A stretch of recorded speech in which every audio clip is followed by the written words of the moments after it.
सभी से पूछ रही हूँ, आपका मूड कैसा है? कैसा है सबका मूड? मस्त? अच्छा, एकदम। ये जो आराधना चल रही है भक्तामर की, ये शुभ तरंगे, ये परमानेंट हमारे मूड को अच्छा कर सकती हैं अगर हम निरंतर इन तरंगों को अपने साथ लेकर जाते हैं, इस आराधना को करते हैं। अभी तो सब मूड बिगाड़ने की दौड़ में चल रहे हैं, मूड सुधारने का प्रयास तो कोई भी नहीं कर रहा। हमारे मनोदशा वही हमारा मूड है। मूड खराब है, अच्छा है, ये तो सबको बोलना आ गया, लेकिन खराब क्यों है उसे कैसे? घर की लाइट चली जाए तो क्या करते हो? अचानक आपको पता चला कि फ्यूज उड़ गया, क्या करोगे? बहुत समय तक अंधकार में बैठे रहोगे या कुछ पुरुषार्थ करोगे, या अंधेरे में बैठे रहोगे? क्या करोगे?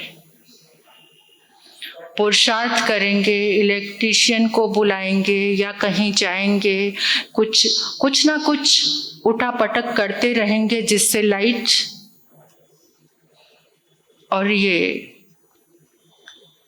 जिंदगी के ज्ञान का फ्यूज कब से उड़ा हुआ है, कब तक अंधकार में बैठे हैं? कुछ पुरुषार्थ। ऐसे अंधकार में बैठने की कितनी आदत हो चुकी है। बाहर तो बहुत चमक है, बहुत रोशनी है, लेकिन भीतर अंधेरा बढ़ता जा रहा है। पहले एक दिया जलता था, लोगों के अंदर भी प्रकाश होता था। तेल का दिया जलाया जाता था, घी का दिया जलाते थे और भीतर। और आजकल घर में कितनी तरह की लाइटिंग है, कितनी लाइटिंग है। और बाहर जाते हो, किसी पार्टी में जाते हो, किसी शादी में जाते हो, उतनी जगमगाहट, इतनी जगमगाहट, लेकिन खोजो, अंदर देखो, अंदर कितना अंधेरा बढ़ता जा रहा है। उन लाइटों ने भीतर प्रकाश नहीं किया, अंदर बेचैनी है। बाहर से तो चेहरे को ऐसा बनाया है, क्योंकि जब फोटो खिंचाते सब क्या कहते हैं? प्लीज स्माइल, है ना? थोड़ा स्माइल करो। और वो झूठी नकली स्माइल कितना। किसी पार्टी में जाते हो, चेहरा तो स्माइल से भरा है, लेकिन अंदर बहुत बेचैनी है। तो ऐसा क्या करें कि मनोदशा बदल जाए? कभी मूड ऑफ ही ना हो, उसके लिए हमारे आचार्यों ने एक साधना दी है। एक प्रश्न आता है कि हमारी मनोदशा क्यों बदलती है, हमारा मूड ऑफ क्यों होता है, उसका कारण क्या है? उस कारण को खोजने के लिए उन्होंने हमें बताया कि कारण कहीं बाहर नहीं, हमारे अंदर है। और बहुत सारा हमारे श्वास के साथ जुड़ा हुआ है। जब आप अपने श्वास पर काम करना थोड़ा सा शुरू कर दो ना, जैसे बाहर लाइट जाती है तो इतना काम करने के लिए तैयार हो जाते हो, अंदर थोड़ा सा श्वास पर काम हो जाए ना, तो अंदर हमेशा प्रकाश, उजाला रहेगा। अब श्वास पर क्या काम करना है, पहले तो समझना है। कभी आप चेक करते हो श्वास चल रहा है? नहीं ना। हमारे श्वास की 3 श्रेणी है, 3। एक है चंद्र श्वास, जो हमारी नासिका, अभी नाक और मुंह बंद कर दो तो क्या हो जाएगा? क्या हो जाएगा? श्वास गुल हो जाएगा। तो जैसे एक चंद्र श्वास है, वो लेफ्ट साइड से, जो हमारी लेफ्ट साइड है, यहां से कौन सा श्वास आता है? चंद्र श्वास कहते हैं इसको। और जो राइट साइड से आता है, ये सूर्य, ये सूर्य श्वास है। और जो दोनों से आता है उसको सुषुम्ना कहते हैं। उस श्वास का नाम क्या है? सुषुम्ना। तो ये जिस समय हमारा जो श्वास चलता है, जिस समय हमारा चंद्र श्वास चलता है तो हमारा राइट साइड का जो ये पटल है, दिमाग है, ये एक्टिव होता है। और जिस समय हमारा सूर्य श्वास चलता है उस समय ये लेफ्ट साइड का माइंड एक्टिव होता है। तो जिस समय हमारा ये लेफ्ट साइड एक्टिव होता है ये तर्क से भरा हुआ है। किससे? तर्क, कुतर्क, उलझन, झगड़े, यानी कि एग्रेसिव। यहाँ पर बहुत ज्यादा जैसे जो उत्तेजना, उतावलापन। जिस समय हमारा सूर्य श्वास चल रहा है, अगर हमारा सूर्य श्वास चल रहा है, हम किसी के पास जाएं, किसी से बात करते हुए कोई डील करे तो वो कामयाब नहीं होगी, क्योंकि श्वास कौन सा चल रहा है? सूर्य श्वास चल रहा है। जो हमारा चंद्र श्वास है, जब चंद्र श्वास चलता है तो हमारा राइट साइड का ये माइंड एक्टिवेट होता है। और जिस समय ये एक्टिवेट होता है ये सौम्यता का, सहजता का, शांति का प्रतीक है। हमारा जो दायां पटल है यहाँ पर सहजता है, सौम्यता है, सरलता है और शांति का भाव है। अगर आप किसी के पास किसी को अपनी बात मनवानी है या किसी से कोई काम करवाना है, कोई डील नक्की करना है, तो आप चंद्र श्वास में अगर वो काम करते हो तो सामने वाला आपकी बात जरूर मानेगा, वो आपकी बात जरूर मानेगा और उसमें आपकी बात वजनदार होगी, उसके ऊपर प्रभाव आएगा। लेकिन अभी हमें यही नहीं पता है, क्योंकि हमने श्वास का ज्ञान प्राप्त ही नहीं किया है और हमने श्वास की कोई साधना भी नहीं की है। हम कभी अपने श्वास को देखते ही नहीं है, कभी चेक ही नहीं करते हैं अपने श्वास को। यह श्वास की साधना जो आज का युग है, इसमें हमारा लेफ्ट माइंड ज्यादा एक्टिवेट है। ज्यादातर कौन सा श्वास चल रहा है? सूर्य। आज का जो युग है भौतिकता का युग, क्योंकि जितनी जितनी भौतिकता है उतना ज्यादा सूर्य श्वास चलेगा। और जितना आप सुविधा से, भौतिकता से दूर होते हैं उतना आपके श्वास की साधना आती है। वो कौन सा श्वास चलता है? चंद्र श्वास। चंद्र श्वास। तो इसकी साधना कैसी? इसी से हमारी मनोदशा बदलती है। जिसका चंद्र श्वास चल रहा है उसका मूड कोई भी बिगाड़ नहीं सकता। जिसने चंद्र श्वास की साधना, ये प्रेक्षा ध्यान से होता है, यानी श्वास के को देखने से। श्वास को देखने की जब विधि हम अंदर अंदर अपने श्वास को देखते हैं तो श्वास साधना, श्वास के ऊपर फोकस करना, ये थोड़ी सी साधना है। 5-7 मिनट भी अगर आप श्वास को देखते हैं तो आपकी श्वास की साधना प्रकट हो जाती है। और उसके लिए हमारे आचार्यों ने एक ज्ञान दिया है हमें। उन्होंने बोला है कि जब तुम सुविधावाद से अलग होते हो, आज कौन सा जमाना है ये ज्यादा किससे जुड़े हुए हैं? हम सुविधाओं से ज्यादा जुड़े हुए हैं। इतनी सुविधा से जुड़ गए हैं कि नेचर से बिल्कुल अलग हो गए हैं।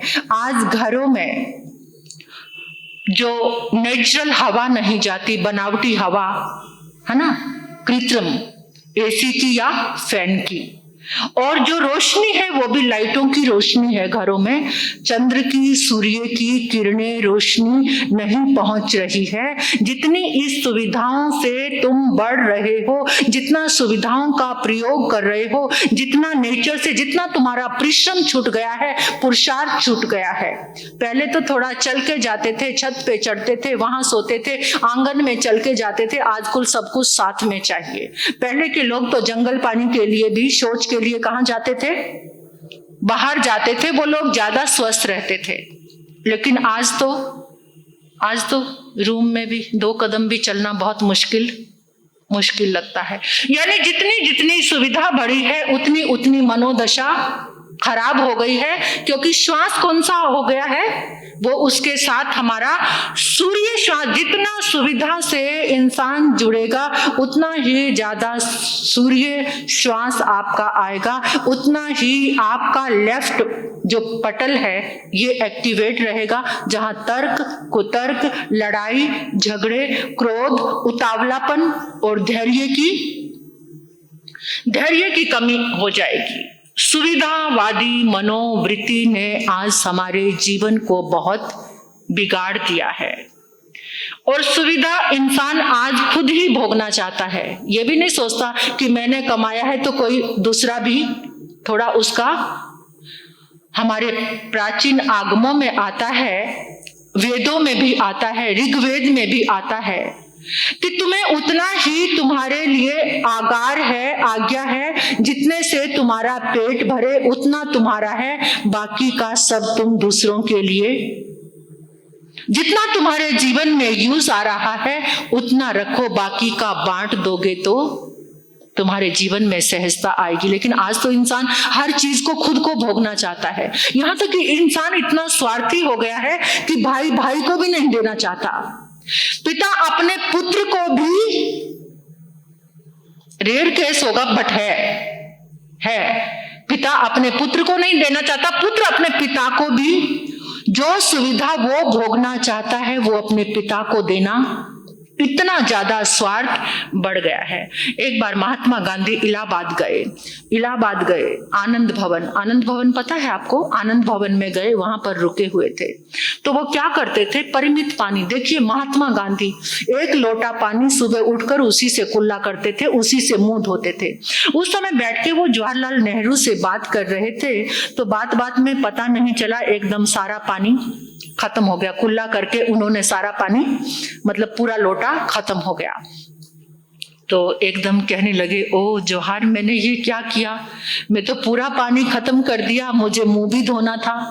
तो उन्होंने कहा, बापू क्या बात करते हो, ये तो गंगा और यमुना का शहर है, जितना मर्जी पानी लो। कहते, नहीं जवाहर, उस पानी पर केवल मेरा अकेले का अधिकार नहीं, सब लोगों का अधिकार है। वो पानी सबके लिए है, मैंने सिर्फ अपने लिए 1 ही लोटा पानी रखा था, अब ये मुंह में कल ही धोऊंगा।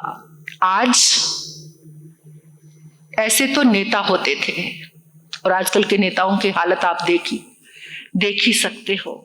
तो यानी करोड़ों लोगों का इस जल पर अधिकार है, उनको चाहिए, मेरे लिए जितना था वो समाप्त हो गया। जब तक स्वार्थ नहीं घटता, जब तक सहिष्णुता, धैर्य और मनोदशा बदल ही नहीं सकती, जब तक स्वार्थ भावना चल रही है, तब तक हमारी मनोदशा बिगड़ती ही रहेगी, मूड बिगड़ता ही रहेगा। जितना ज्यादा स्वार्थी व्यक्ति होगा उतना ही ज्यादा उसका मूड स्विंग होता रहेगा, और जितना ज्यादा सहनशील होगा वो प्रसन्नता में रहेगा, उसका मूड ठीक रहेगा। जितना ज्यादा दूसरों के लिए मंगल सोचेगा, दूसरों के लिए भला सोचेगा, अपने जैसे सुख की कामना दूसरों के लिए भी करेगा, तो उतना ही ज्यादा उसकी मनोदशा अच्छी रहेगी। ऐसे मूड अच्छा हो सकता है। अब यहाँ पर है एक संतुलन का सूत्र हमारे आचार्यों ने दिया है कि आप संतुलन कैसे बनाए। क्षणे रुष्टा क्षणे तुष्टा। कुछ लोग ऐसे होते हैं कि एक क्षण में तो प्रसन्न हो जाते हैं, दूसरे ही क्षण एकदम नाराज हो जाते हैं। तो ऐसे लोगों को क्या करना चाहिए? उसके लिए हमारे आचार्यों ने कहा है कि एक साधना करनी चाहिए। कैसी? चंदेसु निमलयरा आई चेसु अहियं पयासरा सागर वर गंभीरा सिद्धा सिद्धि मम दिसंतु। चंदेसु, चंद्र श्वास की साधना है ये। चंदेशु निमलयारा।